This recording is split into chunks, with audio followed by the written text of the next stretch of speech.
Param, pam, pam, paranana, paranananananananana.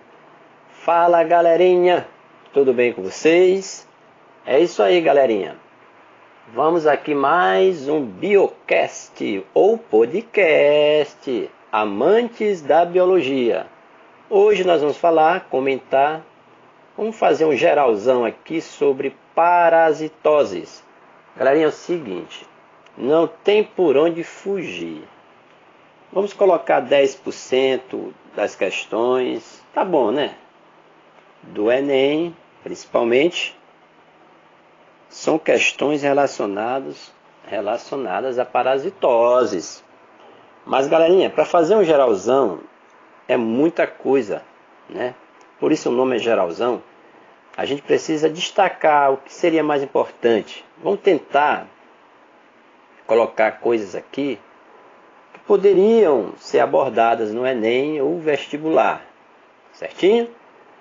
Mas para você estudar as parasitoses, você tem que saber, já ter uma base. Seria importante que vocês acompanhassem os podcasts com base, né, do que vocês, as informações que vocês aprenderam, estudaram até agora sobre determinado assunto.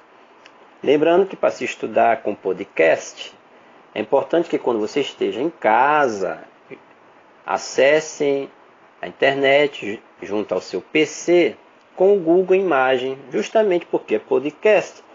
E algumas coisas que o professor for falando aqui, que a gente for falando, vocês podem estar observando através de imagem. Tipo, no caso das parasitoses, vocês podem observar o ciclo de vida do parasita, né? Colocando lá imagem. Ciclo de vida, por exemplo, do Schistosoma mansoni. Você vai observar as etapas do ciclo e assim por diante. Mas se você está na rua e gosta de ouvir os nossos podcasts no busão, aí não tem como. Tem que ouvir ali direitinho, com seu fone de ouvido. Galerinha, mas para a gente começar a estudar as parasitoses de uma forma generalizada, temos as referências aqui. Vou usar a do Ministério da Saúde, que é uma referência muito boa, sempre atualizadas, né? E outras referências aqui pela internet. E também os nossos comentários pela experiência que a gente tem na área, né? O professor é biólogo, fez veterinária e ele deve saber alguma coisa disso aí. Então, alguns pontos vocês devem abordar de forma geral para começar a estudar as parasitoses. Vocês têm que saber pelo menos algumas coisas do ciclo de vida, né? Que é a transmissão, como ela se dá. Vocês têm que saber sobre o que é agente causador, quem seriam esses agentes causadores de uma determinada parasitose. Geralmente o agente causador é micro-organismo, né? Mas veja bem, se eu tenho um euminto como agente causador, não é micro-organismo, é um verme. E pode ser visto a olho nu. Não é isso? Você tem que saber também, tem que ter noção de que são vetores de parasitoses. Muita gente pensa que vetor é só mosquito, né? Não, vetor pode ser, além dos insetos, o vetor pode ser uma água contaminada, um alimento contaminado com o parasita, com o micro-organismo. Se eu pegar, por exemplo, leptospirose, que agente causador é uma bactéria, leptospira, ela pode estar na urina contaminada do rato, que é o hospedeiro, né? E a água contaminada ali com aquela urina. Então o vetor passa a ser a água contaminada com a urina contaminada com a bactéria, que é a leptospira. Então o vetor não é só mosquito. Por falar em mosquito, dentro dessas parasitoses, eu poderia estar falando aqui sobre a dengue e outras viroses aí, muito comentado ultimamente. Mas eu tenho muito material sobre dengue, sobre chikungunya, sobre zika vírus, né? No Amantes da Biologia, no Facebook, vocês colocam na janelinha de pesquisa lá, vocês vão encontrar. Acessando pelo PC, melhor ainda. Tem no meu blog, tem no Instagram, que é o xodó do momento, onde a gente está tendo mais seguidores, graças a Deus. A gente está fazendo aí e está tendo um retorno com o nosso trabalho. Então, voltando aos pontos principais sobre parasitose, você tem que saber controle biológico. Galerinha, já caiu questões no Enem que aborda controle biológico no combate a determinadas parasitoses. Tipo, você tem ali uma espécie combatendo outra. A exemplo lá do caramujo, há uma competição entre caramujos de espécies diferentes, e o caramujo que está envolvido no ciclo da esquistossomose, ele acaba não fechando o ciclo, né? A doença não fecha o ciclo, a esquistossomose, que ela precisa do caramujo, você sabe disso, né? Nós vamos já comentar. Outro ponto que vocês devem abordar em parasitose, além do controle biológico, além do vetor, do agente causador, é profilaxia. Isso aí é importantíssimo no Enem.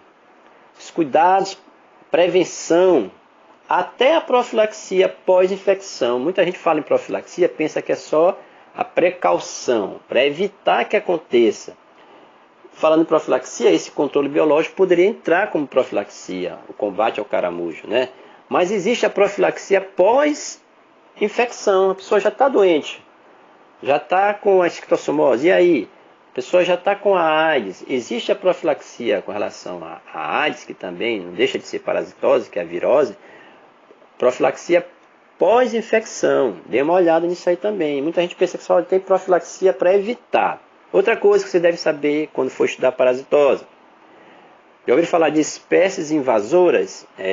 Galerinha, espécies invasoras, aquelas que vêm de um outro ambiente, de um outro ecossistema, trazidas geralmente pelo homem, por alguma atividade antrópica, e acabam competindo com as espécies nativas daquele ecossistema, e isso causa um desequilíbrio naquele ambiente ali.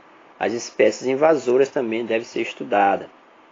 Água de lastro são as espécies que você vai buscar em outros continentes, no navio, né? Trazem para um outro ecossistema que não é o nativo, causam um desequilíbrio. Então vocês podem estar fazendo assim um paralelo quando se estuda parasitose, com ecologia também, controle biológico, com relações ecológicas, competição, quando eu falei de caramujo, espécies invasoras, pode entrar sim em algumas parasitoses, por que não? Então, galerinha, nesse podcast, para a gente não se alongar muito, né? Porque tem muita gente que reclama que podcast não pode ser muito longo, mas dos amantes ele varia, né? Ele varia o tempo. Importante é a qualidade do podcast e o aproveitamento das coisas que a gente está comentando aqui, que será muito útil, né, para quem está estudando aí, principalmente para o Enem e vestibulares. Galerinha, vamos tentar abordar aqui pelo menos algumas parasitoses, vamos ver se dá aqui para não ficar muito longo.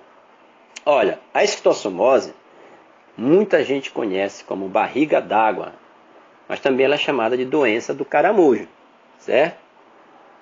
Ela é uma infecção que é causada por parasitas, né, do gênero Schistosoma.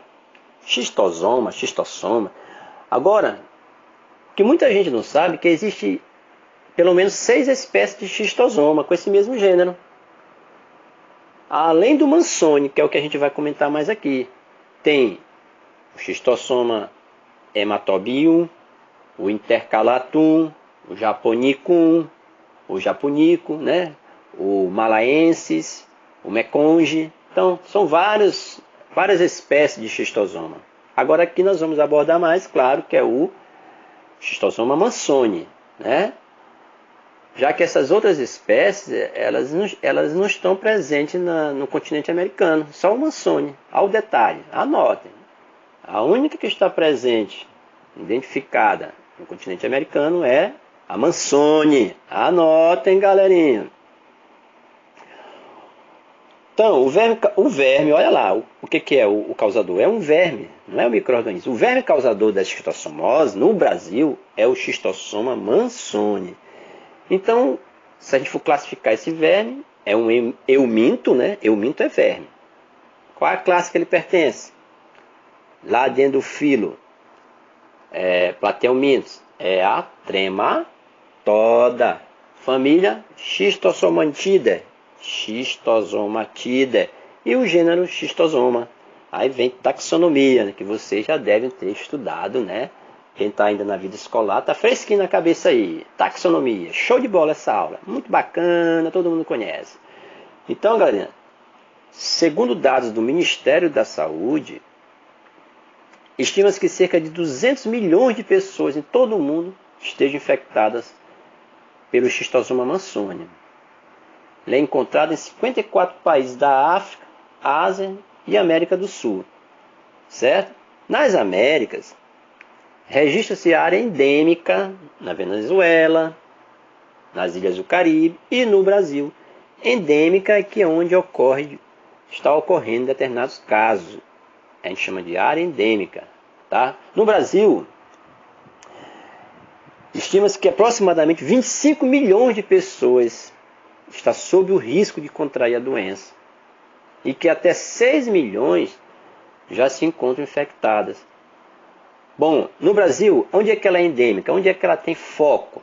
Nos estados. Isso é importante, né? Geografia. Aí entra aqui a interdisciplinaridade, né? Nos estados da Alagoas, Maranhão, Maranhão, meu Maranhão, Bahia, Pernambuco, Rio Grande do Norte, Paraíba, Sergipe, Espírito Santo, Minas Gerais. No resto do país a transmissão é pequena.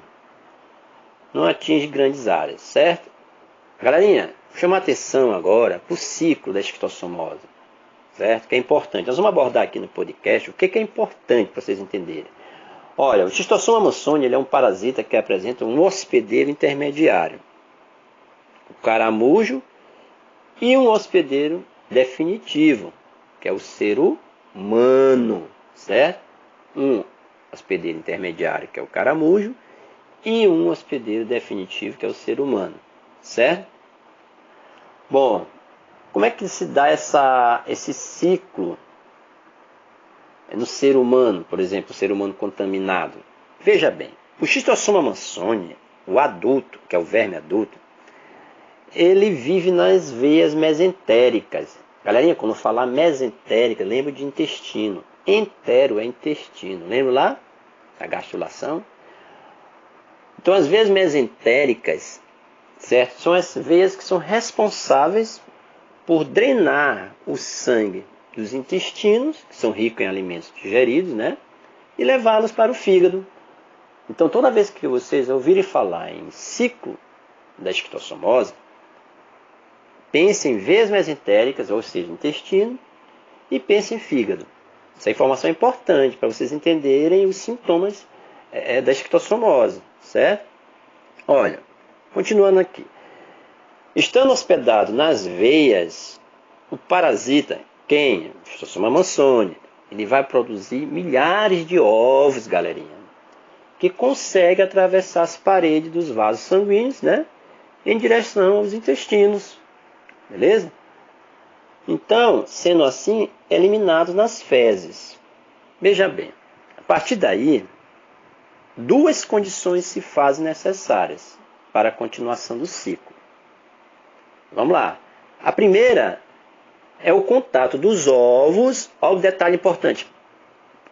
Grifem-se bem aí. Rabisquem, galerinha. Anotem. A primeira, os ovos têm que entrar em contato com a água. A primeira, o contato dos ovos com a água, pois é nesse momento que eles eclodem. Sempre tem a água no meio, né, galerinha? Até aqui. Lá na dengue é a mesma coisa. Na dengue você sabe que os ovos podem estar fora da água, né? Que são nos possíveis reservatórios que podem acumular água. Lá na dengue, os ovos, os micro-ovos, estão esperando só a água para ativar o ciclo. Então, muitas das vezes, os ovos estão ali e não tem ainda água. Às vezes tem que eliminar o reservatório para ele não acumular água. Aí muita gente fala em eliminar água parada. Então veja bem. Então a primeira condição é esses ovos têm que entrar em contato com a água. São as condições necessárias para a continuação do ciclo. Pois é nesse momento que esses ovos eclodem, liberando quem? Depois do ovo vem quem, galerinha? Liberando o embrião, né? Que recebe o nome de miracídio. Olha lá, galerinha. Liberando o embrião, que recebe o nome de miracídio. A segunda condição é a presença de quem? Do caramujo. Galerinha, sem caramujo não tem ciclo. Sem ciclo não tem esquistossomose. Então a segunda condição, olha a sequência, eu falei do miracídio, já vou falando do caramujo. De que gênero? É importante saber o gênero. Bionfalaria. Então a segunda condição é a presença do caramujo do gênero Bionfalaria. Escreve-se Bionfalaria com pH nas águas contaminadas. Pois somente dentro deles é que os miracídios conseguem chegar à forma de larva. Então, ovo, embrião e larva. Então, para o miracídio chegar a essa condição de larva, ele precisa estar dentro do caramujo. Galerinha, por que é importante falar do gênero Bionfalaria? Porque tem outro gênero de caramujo. Aí eu falei há pouco, no início, sobre a questão da competição. Aí vem relação biológica. No controle biológico, você utiliza outros caramujos de outros gêneros e competir com o Bionfalaria. Aí eles acabam com o Bionfalaria e interrompem o ciclo. Entendeu aí o X da questão? Essa é a experiência que entra aqui no comentário do podcast. Então veja bem. Os locais mais perigosos para a transmissão da esquistossomose, aí entra a questão ambiental. São lagos, represas que recebem esgoto não tratado. E esgoto não tratado, aí vocês pensam, sabem que logo? Em fezes, cocô, galerinha. Esgoto não tratado. Então esses lagos, essas represas, aqui em Maranhão a gente chama de açudes, né, onde as pessoas tomam banho, lavam até roupa. Açude é água parada, açude. Então esses ambientes é que abrigam caramujos. Água parada tem caramujo. Então suspeitem de água parada. Bom, além desse despejo de esgoto, se as pessoas contaminadas, uma vez a pessoa está contaminada, elas evacuarem próximo às margens do lago, também há risco de contaminação da água. Ah, não sabe o que é evacuar? Fazer cocô. Eu não vou falar outra palavra que fica meio feio, né? Então acontece o seguinte, após invadir o caramujo, os miracídios, eles se multiplicam em 3 a 6 semanas, se transformam na larva infectante. A larva infectante ela é chamada de cercária. Cercária. Então, após invadir o caramujo, os miracídios se multiplicam em 3 a 6 semanas, se transformam na larva infectante, chamada de cercária. Cercária. Uma vez formadas, as cercárias, o que elas fazem? Elas abandonam o caramujo, o organismo do caramujo, e sobrevive por até 48 horas à procura do hospedeiro definitivo, que é o homem. Os caramujos infectados, anote, os caramujos infectados, galerinha, eles eliminam cercária por toda a vida. Tem muita gente que não sabe disso. Aproximadamente 1 ano, a vida útil, né, vamos dizer assim, do caramujo. Então, uma vez eles infectados, eles ficam eliminando cercária no meio ambiente a toda a vida, né? Aí tem a questão do horário, que é mais adequado, o horário no qual essas cercárias são vistas em maior quantidade na água, e com maior atividade entre 10 da manhã e 16 horas, quando a luz e o calor são mais intensos. As primeiras horas na água são o momento na qual as cercárias estão mais infectantes. Muito bem, o que acontece? Ao encontrar o ser humano, quando encontra o ser humano, as cercárias elas são capazes de penetrar profundamente na pele até encontrar os vasos sanguíneos. Galerinha. Pés, pernas são os pontos mais frequentemente invadidos. Detalhe, a cercária ela também é capaz de penetrar até na pele sadia, sã, sem ferimento. Não é preciso haver feridas, galerinha, para que a larva consiga invadir o corpo. Anotem também, além do contato direto com a pele, outra informação que muita gente não sabe.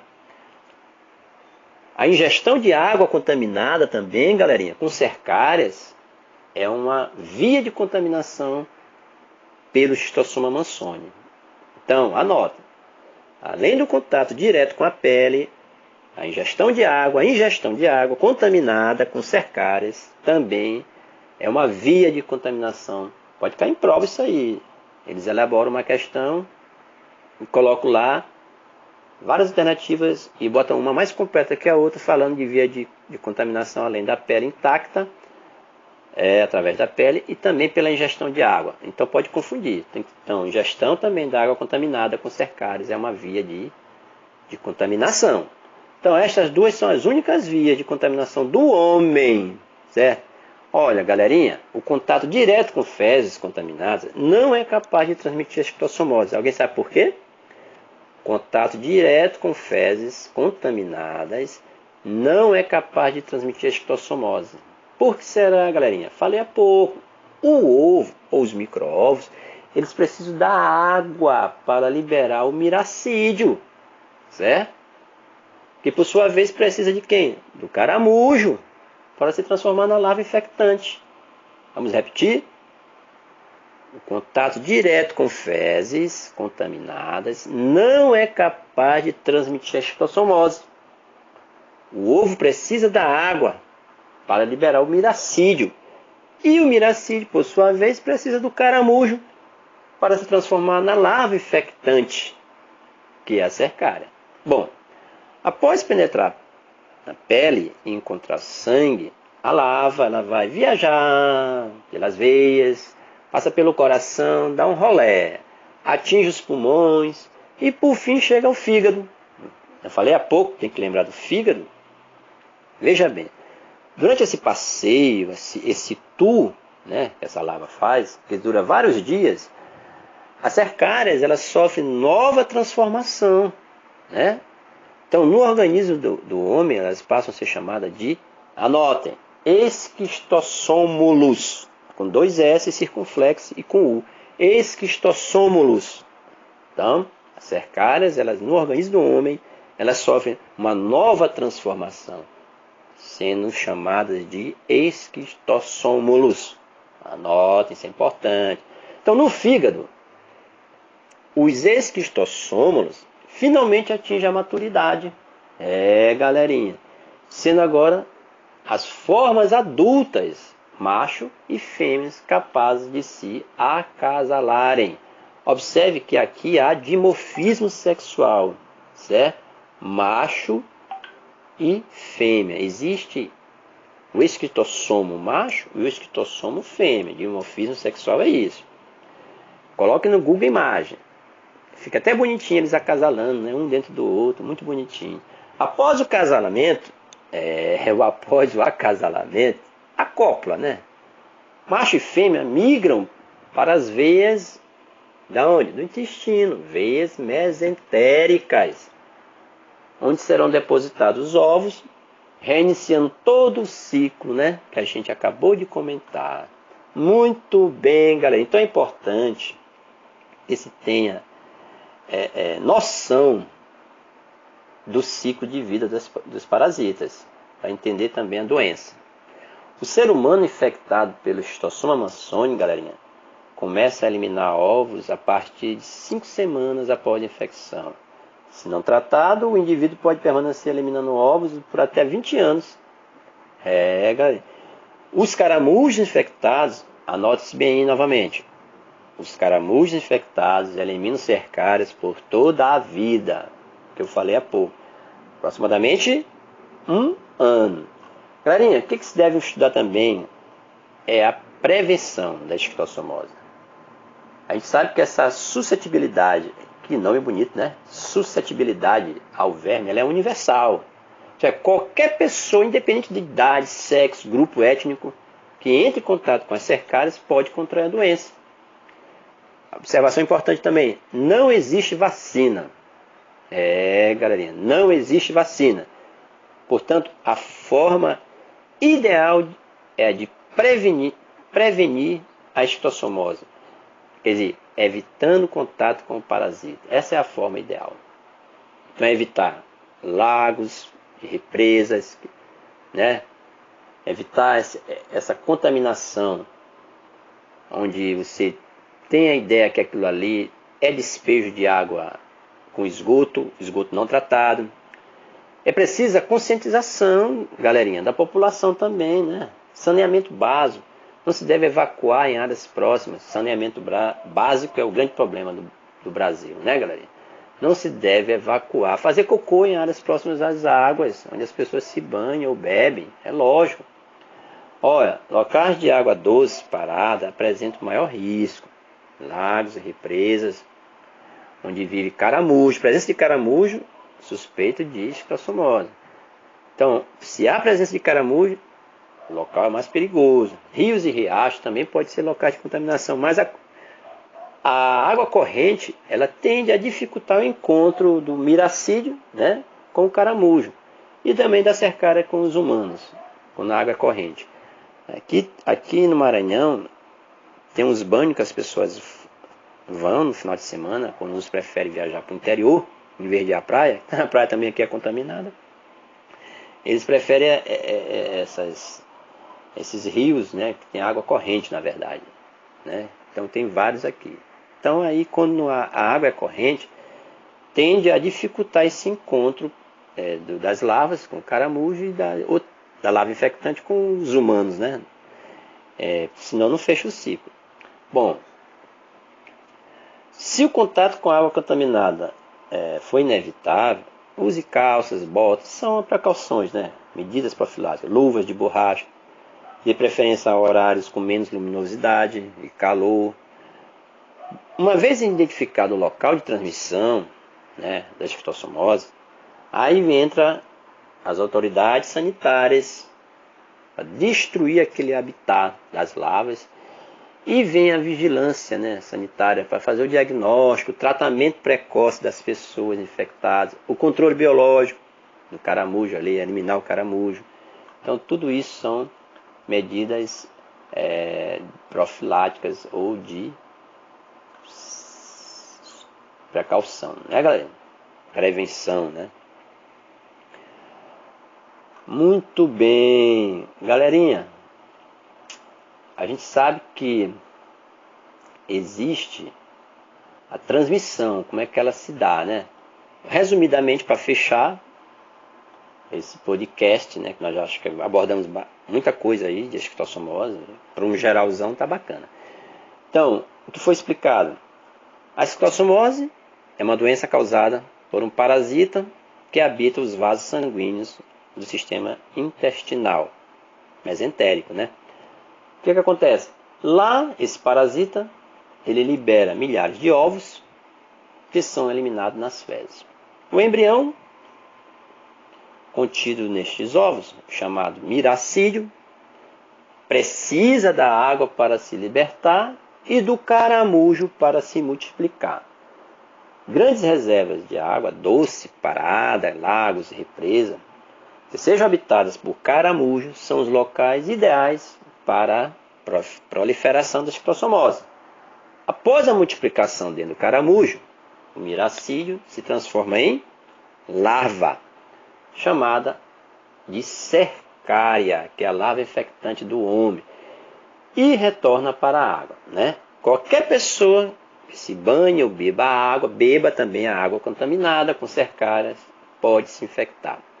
A larva penetra na pele, atinge os vasos sanguíneos, vai em direção ao fígado e aos vasos do intestino, onde vai colocar os seus ovos e vai reiniciar todo o ciclo, né? Entenderam? Muito bem. Ok. Galerinha, é importante também que vocês deem uma lida na infecção crônica. Existe a infecção crônica pela esquistossomose. Ao contrário do que ocorre na fase aguda, as complicações relacionadas à esquistossomose crônica, elas são mais comuns em áreas endêmicas, onde os indivíduos estão em maior risco de uma elevada... Então, coloque assim, uma elevada carga de parasita e contaminações frequentes. Isso que é infecção crônica, uma elevada carga, né, de parasitas e contaminações frequentes. Se é uma região endêmica, né? Porém, é importante você destacar que nem todos os pacientes contaminados com parasita desenvolvem sintomas de esquistossomose crônica.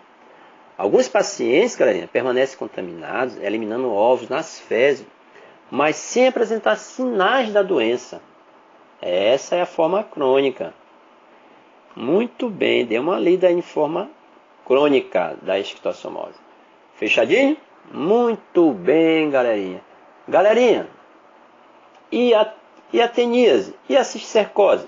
Lembrando que teníase e cisticercose, eu tenho podcast também. Pode solicitar ou pesquisar aí que vocês vão encontrar podcast já feito dessas parasitoses. Teníase e cisticercose. A teníase, todo mundo sabe que é conhecida popularmente como solitária. Não é isso, galerinha? A solitária é uma verminose provocada por parasitos Taenia solium, escreve-se Taenia solium, ou Taenia solium, ou Taenia saginata, ou Taenia saginata. São vermes plateumintos da classe Cestoda. A cisticercose, ela também é uma doença provocada por esses parasitos. Porém, ao contrário da teníase, a cisticercose é causada pelos vermes adultos da Taenia solium ou Taenia saginata. A cisticercose é uma doença causada somente pela larva. Entendeu? Então veja bem, uma coisa é teníase, outra coisa é a cisticercose. A larva desse verme, que é o cisticerco, é que causa a cisticercose. Principalmente a larva da Taenia solium. Ao detalhe, cisticercose liga com Taenia solium, que é do porco. Bom, teníase e cisticercose são doenças completamente diferentes, com sintomas diferentes, ciclo de vida e tratamento também distintos. Existem 32 espécies de Taenia, para vocês terem uma ideia. Só 2 delas são capazes de provocar doença no ser humano, que é a Taenia saginata e a Taenia solium. Recentemente, uma terceira espécie aí de Taenia, que é chamada de Taenia asiática, ela foi identificada em alguns humanos na Ásia. Galerinha, as Taenias, elas são grandes vermes de corpo achatado, pode alcançar vários metros de comprimento. A saginata ela é um verme maior, podendo chegar até 25 metros de comprimento. Eita, professor! Apesar da média ser 5 metros, né? Já a Taenia solium, ela costuma medir entre 2 a 7 metros. Galerinha, a Taenia é um parasita que pode ser encontrado em praticamente todos os continentes, né? Em todo o mundo, cerca de 50 milhões de pessoas estão infectadas com Taenia solium e Taenia saginata. O apelido solitária vem do fato da teníase ser uma parasitose habitualmente provocada por apenas um único verme, por isso que é solitária. Em alguns casos, porém, o paciente pode ser parasitado por mais de uma Taenia. Aí vem o ciclo de vida, que é importante, eu acho lindo o ciclo de vida aqui, ó, lindo, a imagem é linda, coloque no Google Imagem. Os seres humanos são os únicos hospedeiros definitivos, olha aí, da Taenia saginata e da Taenia solium, certo? Os bovinos, o que acontece? Os bovinos, eles são o quê? Os bovinos são os que transmitem, que hospedam os hospedeiros intermediários da Taenia saginata, os bovinos, não é isso? E os suínos são os hospedeiros intermediários da Taenia solium. Tá batido isso aí, né? Batido, muito batido isso aí. O ciclo de vida da teníase começa quando o ser humano infectado, ele evacua, né, em um local sem saneamento básico e libera para o meio ambiente ovos ou proglotes grávidas, aqueles anéisinhos no corpo do verme, as proglotes grávidas, eliminadas junto com as fezes, que é o segmento do corpo da Taenia que contém órgãos reprodutores. Lembrando, eles são hermafroditas, estão misturadas as fezes ali, as proglotes. No solo, esses ovos de Taenia podem sobreviver durante dias e meses. Isso depende das condições do ambiente climático. Vacas, no caso da Taenia saginata, e porcos, no caso da Taenia solium. Tornam-se infectados pela ingestão de vegetação contaminada com ovos ou proglotes grávidas, certo? Olha, no intestino desses animais, o embrião da Taenia liberta-se do ovo, invade a parede intestinal e consegue atingir a circulação sanguínea. No sangue, o embrião ele viaja até vários órgãos, como cérebro, olhos, coração, músculos, onde esse embrião vai se desenvolver para a forma de cisticerco, certo? O cisticerco ele contém cerca de 0,5 a 1 centímetro e pode sobreviver na musculatura de bovinos e suínos por muitos anos. Os seres humanos eles se infectam através da ingestão de carne crua ou mal cozida que contém o cisticerco. Após ser ingerido, ao chegar no intestino humano, O cisticerco vai usar daquelas ventosas, os ganchos que ele tem, né, para ficar aderido à mucosa. Uma vez estabelecido no intestino, o que acontece? O parasita consegue completar seu ciclo de vida, galerinha, tornando-se um verme adulto dentro de mais ou menos 2 meses. A maioria das pessoas apresenta apenas uma única tênia, por isso que é chamada de solitária. Mas se houver ingestão de muitos cisticercos, é o detalhe, se houver ingestão de muitos cisticercos, é possível que o paciente desenvolva mais de um verme adulto ao mesmo tempo. Galerinha, a tênia é um verme que possui órgãos sexuais masculinos, como eu falei, e também femininos em suas proglotes. Ela é hermafrodita. Então ela pode ficar grávida ou gravídica sem necessidade de um parceiro. Namora com ela mesmo, né? A pessoa você namorar com você mesmo. A tênia possui cerca de 1000 proglotes. Que ao ficarem grávidas ou gravídicas, elas vão se destacar do corpo do verme e são liberadas junto com as fezes. Cada uma dessas proglotes, veja bem, galerinha, pode produzir entre 50.000 a 100.000 ovos. Eita, galerinha! Galerinha, e o cisticerco? Bom, a cisticercose, na verdade, humana, ela inicia-se quando o indivíduo, né, contaminado, libera os ovos da tênia, solium, nas fezes. E ele mesmo ou outros seres humanos vão ingerir acidentalmente, como nos casos de águas contaminadas ou manuseio de alimentos com as mãos, não devidamente higienizados após a evacuação. Pessoas que moram na mesma casa de uma pessoa contaminada com a tênia sólio são as que têm maiores riscos de desenvolver cisticercose. Quando um indivíduo ingere acidentalmente ovos de tênia sólio, anota o detalhe, como é que é a contaminação, cisticercose, ingestão de ovos da tênia sólio, é o homem fazendo papel de porco, o homem fazendo papel do hospedeiro intermediário. Quando o indivíduo ingere acidentalmente ovos de tênia sólio, o processo se dá de forma semelhante ao que ocorre nos porcos. Então é o homem fazendo papel do porco.